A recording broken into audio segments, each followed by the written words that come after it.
जय माता दी दोस्तों, welcome back to my channel. दोस्तों आज मैं आप लोगों को बताऊंगी कि लिब्रा यानी तुला राशि वालों की लाइफ 18 नवंबर के दिन कैसी रहने वाली है। तो चलिए दोस्तों स्टार्ट करते हैं। ओके। यूनिवर्स प्लीज़ मुझे बताइए कि just a minute. Universe please मुझे बताइए कि लिब्रा की फैमिली लाइफ कैसी रहेगी 18 नवंबर के दिन, एंड लिब्रा की love life and marital life and sister कैसी रहेगी 18 नवंबर के दिन। ओके। यूनिवर्स प्लीज़ मुझे बताइए कि ये कार्ड क्यों आए हैं।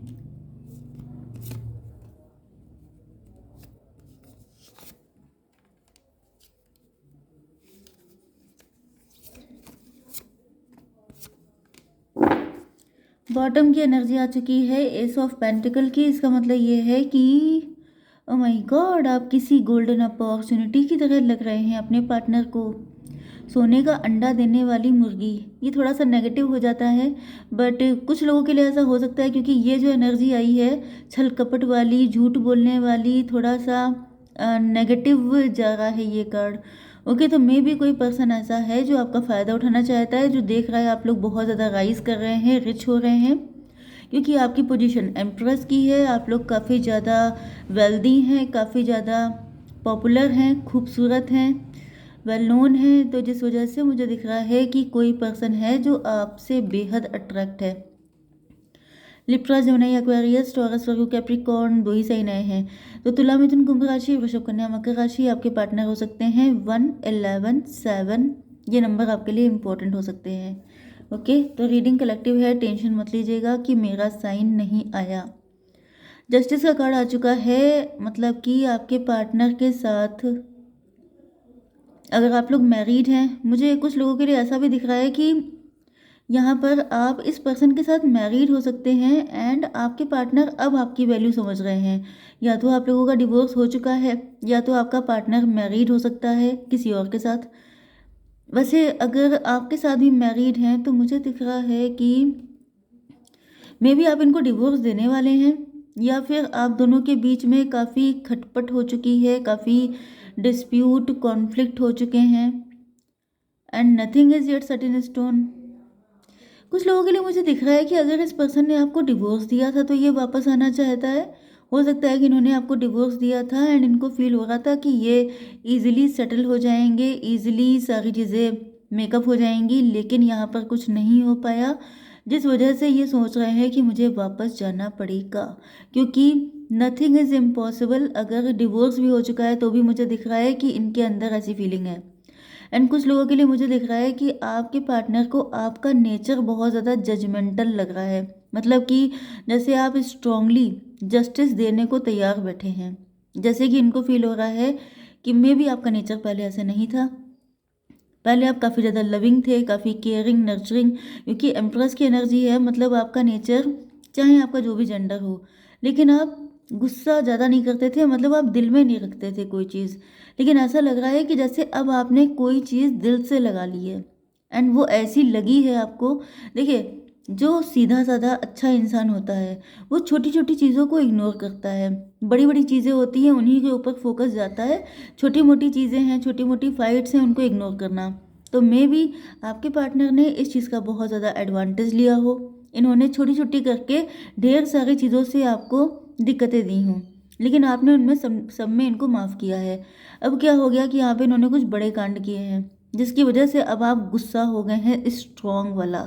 तो ऐसा इंसान जब गुस्सा होता है तो उसके गुस्से को झेल पाना भी आसान काम नहीं होता है।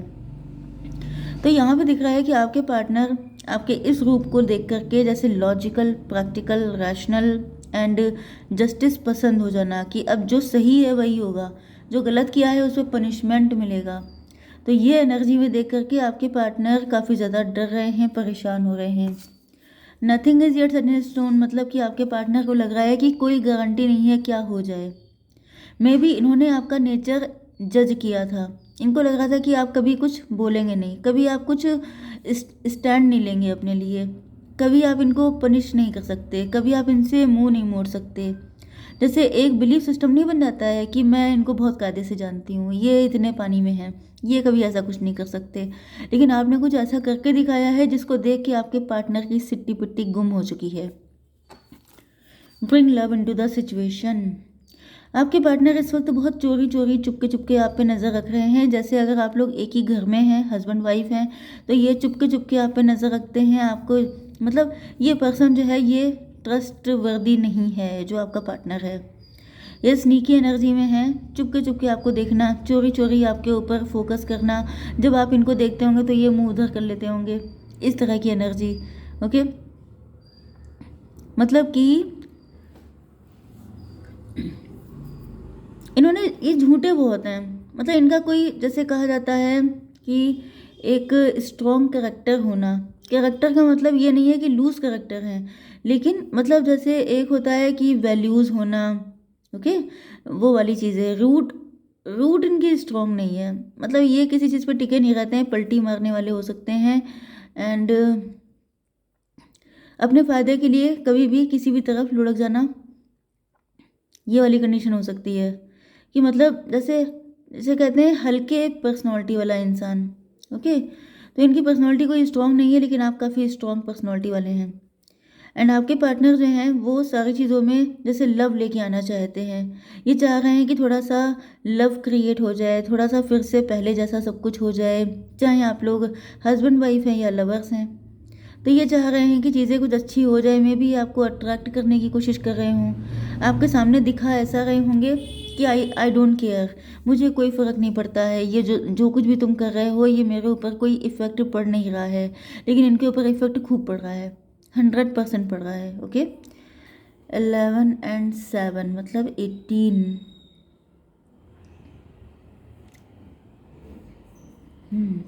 मुझे दिख रहा है कि या तो आप लोगों के बीच में कोई लास्ट टाइम में कोई तगड़ी फाइट हुई है, बहुत ही धुआंधार फाइट हुई थी, जिसके बाद से अब आप बहुत ज़्यादा सख्त हो गए हैं, बहुत ज़्यादा जैसे आपने बाउंड्रीज़ बना ली हैं। अब आप लोग जस्टिस के लिए मतलब अपने लिए स्टैंड लेने लग गए हैं।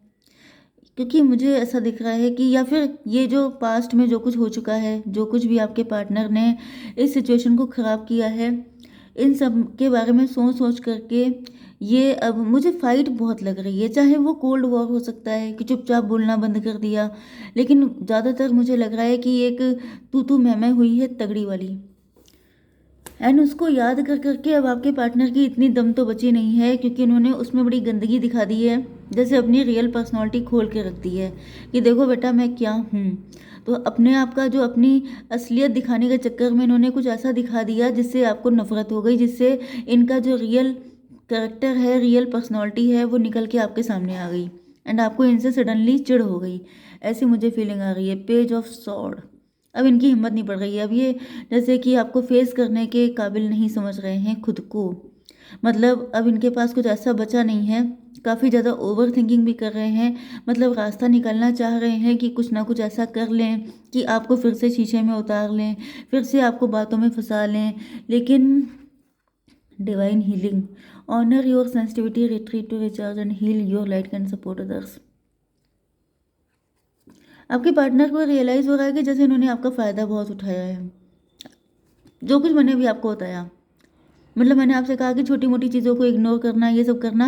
जैसे ये आपको थोड़ी बहुत बातें सुना भी लेते होंगे तो आप उसको छोड़ देते होंगे कि चलो ठीक है, कोई बात नहीं, हस्बैंड है, वाइफ है, या फिर घर की शांति भंग ना हो, या फिर अगर आप लोग लवर्स हैं तो भी आपको बुरा भी लगता होगा, लेकिन आप उसको अवॉइड कर देते होंगे क्योंकि आपके लिए रिलेशनशिप ज़्यादा इंपॉर्टेंट था।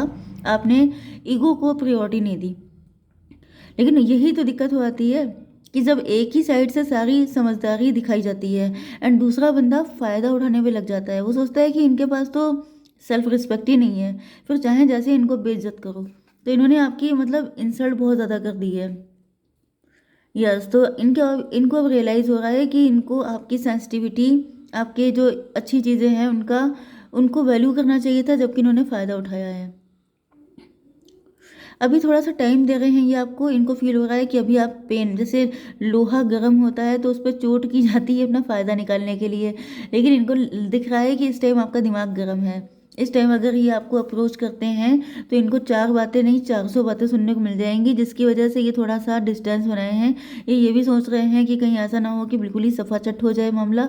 इससे अच्छा ये है कि चुप रहो, थोड़ा सा देख लो, थोड़ा सा कूल डाउन हो जाने दो। उसके बाद जब थोड़ा सा ठंडे हो जाएंगे, थोड़ा सा नरम पड़ जाएंगे, तभी आपसे बात करेंगे।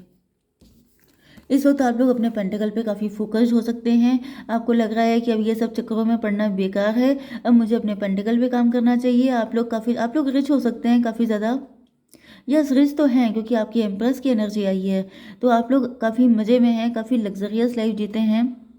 ISIS magic manifesting your dreams visions and goals are becoming reality, stay focused. मुझे लग रहा है कि आपने कोई नया काम स्टार्ट किया है एंड जिस पे आपका ज़्यादा फोकस है। आप चाह रहे हैं कि कुछ ऐसा चमत्कार हो जाए, कुछ ऐसा हो जाए जिसमें जो है आप बहुत ज़्यादा।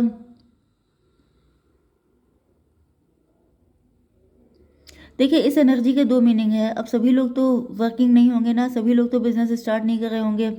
जो लोग बिजनेस कर रहे हैं, जिन लोगों ने कोई नया काम स्टार्ट किया है, तो मुझे दिख रहा है कि आपके पास कोई गोल्डन अपॉर्चुनिटी या तो आ गई है या तो आने वाली है। ओके, आप लोग एंटरप्रेन्योर होने के चांसेस हैं। खुद का काम, आप लोग अपना खुद का बिजनेस डाल रहे हैं। तगड़ा वाला वर्ल्ड वॉर हो गया यहाँ पे डॉग्स के बीच में। ओके, इस टाइम जब मैं रीडिंग करूँ तो ये लोग ना आए तो बेकार है। एक मतलब जैसे जैसे बोलते हैं गेस्ट अपीयरेंस, वो होती है इनकी। Your dreams visions and goals are becoming reality. आप लोगों की कोई गोल हो सकता है, आपने कुछ डिसाइड किया हो सकता है, आपके पास काफ़ी इंपॉर्टेंट चीज़ें हैं करने के लिए। आप हर वक्त अपने पार्टनर के बारे में नहीं सोच रहे हैं, लेकिन मुझे दिख रहा है कि क्या सिचुएशन चल रही है ये जानने के लिए आप रीडिंग देखना चाहते हैं। एंड कुछ लोगों के लिए आप लोग काफ़ी ज़्यादा डिटरमाइंड हैं। जैसे कि अगर आप वर्किंग नहीं हैं, अगर आप फीमेल हैं या फिर ऐसा कुछ है, तो मुझे दिख रहा है कि आप डिटरमाइंड हैं कि अब इनको सुधरना ही पड़ेगा। अब आप मतलब किसी तरह का गलत कंप्रोमाइज़ करने के लिए बिल्कुल भी तैयार नहीं हैं, क्योंकि अब आपने सेल्फ लव करना स्टार्ट कर दिया है। आपको अपनी वैल्यू समझ में आ चुकी है कि आप एम्प्रेस हैं, आपने गलत नहीं किया है, आप हमेशा सही रहे हैं। तो आप लोग अपनी डिग्निटी को मेंटेन करते हुए, मतलब जैसे अब तो आपको चाहिए फुल रिस्पेक्ट। अब आपको किसी भी तरह की इंसल्ट बर्दाश्त नहीं है, फिर चाहे ये आपकी लाइफ में रहे या ना रहे। मतलब अब आपके लिए एक जिद आ गई है कि अब मुझे हर हालत में अपनी सेल्फ रिस्पेक्ट सेव करनी है। ओके गाइस, जय माता दी।